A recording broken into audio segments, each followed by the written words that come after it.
तो अब कुछ और फंक्शंस की रेंज निकालते हैं अपन। y is equal to F X is equal to 1/x। ठीक। अच्छा, जैसे फंक्शंस जो अपने को दिए होते हैं तो कई केसेस में यदि हम उसका ग्राफ यदि ड्रॉ कर सकें, अप्रॉक्सीमेट ग्राफ भी, तो रेंज को विजुलाइज करना इजी हो जाता है। हर केसेस में फंक्शन का ग्राफ जो है ड्रॉ करना पॉसिबल नहीं होता है, मतलब इजीली ड्रॉ करना पॉसिबल नहीं होता है। तो कुछ केसेस में जहाँ पे हम ग्राफिकली उसको रिप्रेजेंट इजीली कर सकते हैं, है ना, वो करेंगे। और कुछ फंक्शंस जहाँ पे जिनका ग्राफ बनाना उतना आसान नहीं होता है, तो किसी दूसरे तरीके से कैलकुलेट करेंगे रेंज को। ठीक है, तो इस वाले फंक्शन को हम ग्राफिकली डिपिक्ट करते हैं जरा, है ना। ये तो क्लियर ही है कि x यदि प्लस इन्फिनिटी हो जाएगा तो y जो है वो 0 को टेंड करेगा, कुछ इस टाइप से। अच्छा, x जो है, x की वैल्यू जैसे जैसे 0 के पास आती जाएगी y की वैल्यू बढ़ती जाएगी। ठीक, और 0 के जस्ट आगे, मतलब x की वैल्यू पॉजिटिव ही हो और 0 के बहुत ज़्यादा क्लोज आएगा तो y की वैल्यू यहाँ पे पॉजिटिव इन्फिनिटी की तरफ ट्रेंड करेगी, दिख रहा है। तो ये ग्राफ का शेप जो है वो कुछ इस टाइप का हो जाएगा। ठीक है। अच्छा, ये तो तब हुआ है जब x की वैल्यू जो है पॉजिटिव इन्फिनिटी से 0 की तरफ आई। अब यदि नेगेटिव इन्फिनिटी से 0 की तरफ आती है, y की वैल्यू माइनस इन्फिनिटी पे, वो भी 0 ही होगी। ठीक है, और जैसे जैसे x की वैल्यू जो है 0 के पास आएगी तो 0 के बिल्कुल नज़दीक एक नेगेटिव बहुत छोटी सी वैल्यू होगी, है ना, जैसे -0.0000, है ना। आप इमेजिन कर सकते हैं, आप एक मिलियन जीरोस लगा दें और उसको 1 से डिवाइड कर दें तो ये क्या हो गया, ये नेगेटिव इन्फिनिटी की तरफ टेंड करेगा। तो इस ग्राफ का शेप जो है वो कुछ इस टाइप का हो जाएगा। ठीक, तो हम देख सकते हैं कि ये ग्राफ जो है वो नेगेटिव इन्फिनिटी भी जाता है और पॉजिटिव इन्फिनिटी भी जा रहा है। तो इसकी रेंज जो है वो रेंज क्या हो जाएगी, माइनस इन्फिनिटी से इन्फिनिटी। अच्छा, अब डोमेन में एक ही रिस्ट्रिक्शन है, x की वैल्यू 0 नहीं हो सकती। तो डोमेन जो है वो क्या हो जाएगा, ऑल रियल माइनस 0, है ना, 0 नहीं हो सकता। ठीक, एक और फंक्शन देखते हैं। दूसरा function y is equal to 1/x square minus 1। तो इसको अपन क्या लिख सकते हैं, y is equal to 1/x minus 1 और x प्लस 1। ठीक, तो अब ऐसा करते हैं, इस वाले फंक्शन को भी ग्राफ में डिपिक्ट करके इसकी रेंज निकालते हैं। अच्छा, पहले डोमेन देख लेते हैं। डोमेन में ये तो क्लियर ही है कि डोमेन में ऑल रियल हो सकते हैं एक्सेप्ट 1 और -1। 1 और -1 पे ये डिनोमिनेटर जो है वो 0 हो जा रहा है, तो ऑल रियल -1 और -1, है ना। इस पे अनडिफाइंड हो गया y। तो ये तो डोमेन हो गया। अब इसका रेंज निकालते हैं। ऐसा करते हैं, x इज इक्वल टू 1 को यहाँ डिपिक्ट कर लेते हैं और ये -1 यहाँ डिपिक्ट कर लेते हैं, ये +1 और ये -1। अच्छा, इसमें देखें, यदि x जो है प्लस इन्फिनिटी पे जाता है तो y जो है वो तो 0 हो रहा है। ठीक है, और जैसे जैसे x जो है वो +1 को अप्रोच करेगा प्लस इन्फिनिटी से, वैसे वैसे क्या होगा, जो ये वाली जो टर्म है, कौन सी वाली टर्म, ये वाली टर्म जो है वो 0 के बिल्कुल पास पहुंच जाएगी पर पॉजिटिव होगी। ठीक है, तो x जैसे जैसे +1 को अप्रोच करेगा पॉजिटिव इन्फिनिटी से, y की वैल्यू क्या हो जाएगी, पॉजिटिव इन्फिनिटी हो जाएगी। तो ग्राफ जो है वो कुछ इस टाइप का बन जाएगा। ठीक है, +1 के आगे। अब -1 के पीछे। अच्छा, आप देखें, यदि x जो है वो माइनस इन्फिनिटी को टेंड करेगा तो y जो है वो 0 की तरफ टेंड कर जाएगा अगेन। तो ये y की वैल्यू 0 हो गई, कहाँ पे, नेगेटिव इन्फिनिटी पे। अब नेगेटिव इन्फिनिटी से -1 की तरफ जब हम आएंगे तो ये वाली जो टर्म है ना, ये वाली टर्म 0 को टेंड करेगी पर 0 से कम होगी। क्यों, क्योंकि x की वैल्यू जो है वो -1 से कम है। ठीक है, हम यहाँ से आ रहे हैं, -1 से कम है। तो x की वैल्यू जैसे जैसे -1 को टेंड करेगी, ये वाला जो एक्सप्रेशन है x + 1 का एक्सप्रेशन, ये 0 को टेंड करेगा पर 0 से कम होगा, मतलब ये एक नेगेटिव नंबर होगा, ये नेगेटिव नंबर होगा और ये वाला नंबर तो नेगेटिव होगा ही। जब x -1 के पास में पहुंचेगा तो ये नंबर -2 के आसपास पहुंच जाएगा, तो ये वाला नंबर भी नेगेटिव हो जाएगा। ठीक है, तो चूंकि ये दोनों नंबर नेगेटिव हैं तो हमारे पास में फिर वापस जो एक्सप्रेशन आ जाएगा 1/, जिसको हम क्या बोलते हैं, 0+, है ना। जब अपन लिमिट्स पढ़ेंगे कैलकुलस में तो जो नंबर 0 के बहुत क्लोज होता है, ऑलमोस्ट जीरो होता है पर पॉजिटिव होता है, उसको जीरो प्लस से भी हम डिनोट करते हैं कई बार, ठीक है। तो ये ग्राफ जो है वो किसको टेंड करेगा, इन्फिनिटी को टेंड करेगा, प्लस इन्फिनिटी को, इस वाले केस में भी। तो ग्राफ का शेप जो है वो इस टाइप का हो गया, ठीक है ना, ये जा रहा है प्लस इन्फिनिटी और ये भी प्लस इन्फिनिटी, ठीक। अब -1 से 1 के बीच में, अच्छा -1 और 1 पे तो डिफाइंड नहीं है, ये तो अपन देख ही चुके हैं, पर -1 से +1 के बीच का इंटरवल।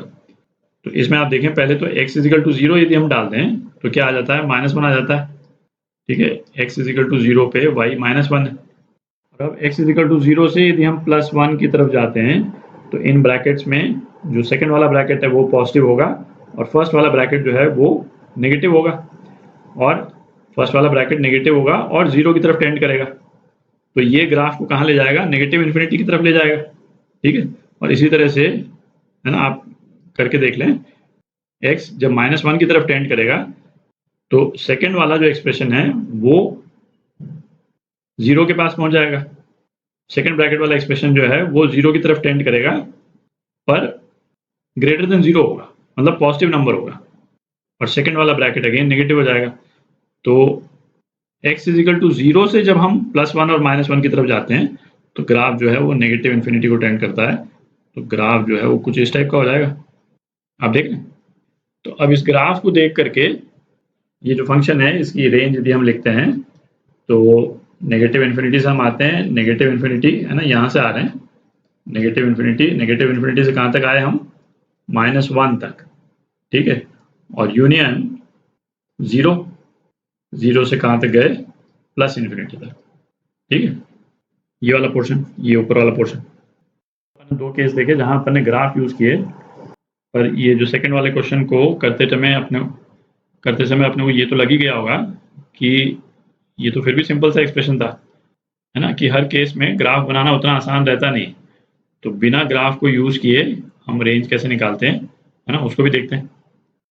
तो सपोज इस तरह का एक्सप्रेशन है अपने पास में, y = f(x) = x - 3/2 - x, ठीक है। तो इस केस में अपन क्या करते हैं कि x को, जैसे ये y जो है वो x के फंक्शन के रूप में एक्सप्रेस्ड है, हम इसको किस तरह से एक्सप्रेस करते हैं, x = f(y) के टर्म्स में एक्सप्रेस कर देते हैं, ठीक है। और फिर हम देखते हैं कि y जो है कौन सी वैलिड वैल्यूज ले सकता है। जिस तरह से अपन इस वाले केस में x की जो डोमेन जो निकालते थे, इस वाले फंक्शन की डोमेन निकालते थे, हम इसी तरह से इस वाले फंक्शन की डोमेन निकालेंगे। तो इस वाले फंक्शन की डोमेन निकालेंगे तो हमारे पास में क्या आ जाएगा, y की रेंज ऑफ वैल्यूज आ जाएगी। इस वाले फंक्शन का डोमेन क्या है, y की पॉसिबल वैल्यूज, और y की पॉसिबल वैल्यूज इस वाले फंक्शन के लिए तो इसकी रेंज ही तो हुई, ठीक है। तो करते हैं इस वाले एग्जांपल को, आपको क्लियर हो जाएगा। तो इसको हम क्या लिख सकते हैं, 2y - xy = x - 3, और इसको यदि हम रीअरेंज कर लें तो हमारे पास में क्या आ जाएगा, x = 2y + 3/y + 1, ठीक। अब इस वाले फंक्शन का हम डोमेन निकालते हैं तो हमारे पास में y की रेंज आ जाएगी, ठीक है। तो y की पॉसिबल वैल्यूज जो इस वाले फंक्शन का रेंज है ना, वो क्या हो जाएगा, ऑल रियल माइनस y की कौन सी वैल्यू नहीं हो सकती, -1 नहीं हो सकती, ऑल रियल माइनस -1, ठीक है। तो इस वाले फंक्शन की ये रेंज हो गई। तो एक और एग्जांपल देखते हैं। तो फोर्थ, y = x/1 + x²। तो इसको हम रीअरेंज कर देंगे तो हमारे पास में क्या आ जाता है, y(x²) - x + y = 0।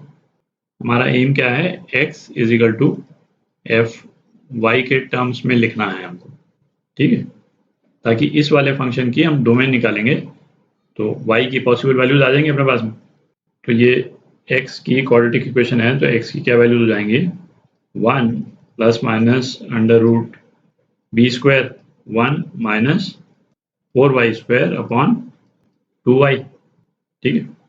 तो इससे अपने पास में क्या कंडीशंस आ गई y के लिए, कि एक तो y जो है वो 0 नहीं होना चाहिए, ठीक है, और दूसरी कंडीशन क्या आई, 1 - 4y² ये > 0 होना चाहिए।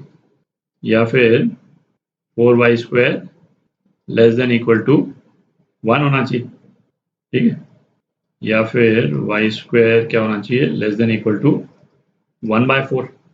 y² less than equal to 1/4, इसका इम्प्लीकेशन क्या हो गया, y की वैल्यू की रेंज क्या हो गई, -1/2 से y less than equal to y less than equal to 1/2, ठीक है। y की जो पॉसिबल वैल्यूज जो आ रही हैं, y की पॉसिबल वैल्यूज क्या आ रही हैं, जो कि इस ऊपर वाले फंक्शन का रेंज हो जाएगा, है ना, ये क्या आ रहा है ना, स्क्वायर ब्रैकेट -1/2 से 1/2 और इस ब्रैकेट में 0 आ रहा है ना, 0 इसी के अंदर पड़ता है, बट इसमें हमको क्या आया रिजल्ट में कि 0 नहीं हो सकता है, तो -0। अच्छा, इस तरह इस वाले तरीके से जब भी हम रिजल्ट निकालते हैं तो उसको एक बार है ना ओरिजिनल फंक्शन से क्रॉस चेक जरूर कर लें कि जो है वो ठीक आ रहा है कि नहीं आ रहा। तो इसमें आप देखें जैसे 0 जो है एक्सक्लूड हो रहा है, मतलब y की वैल्यू में जो है 0 नहीं आ सकता है, पर यहाँ पे यदि हम चेक करें तो देखें यदि x को यदि हम 0 डालते हैं, x की वैल्यू 0 डालते हैं तो y की वैल्यू क्या हो जाती है, y की वैल्यू 0 हो जाती है, ठीक है। तो y की तो 0 जो है वैलिड वैल्यू आ रही है, ठीक है। तो इसका मतलब जो इस वाला ये वाला जो रिजल्ट आया उसका जो ये वाला जो पोर्शन है वो करेक्ट नहीं है, तो इसको हम रेंज में से हटा देंगे, रेंज के एक्सक्लूजन से हटा देंगे, ठीक है। तो इस वाले फंक्शन की रेंज जो है वो क्या हो गई, ये हो गई, 0 भी इंक्लूडेड है इसी रेंज में, है ना, यहाँ अपन ने चेक कर लिया।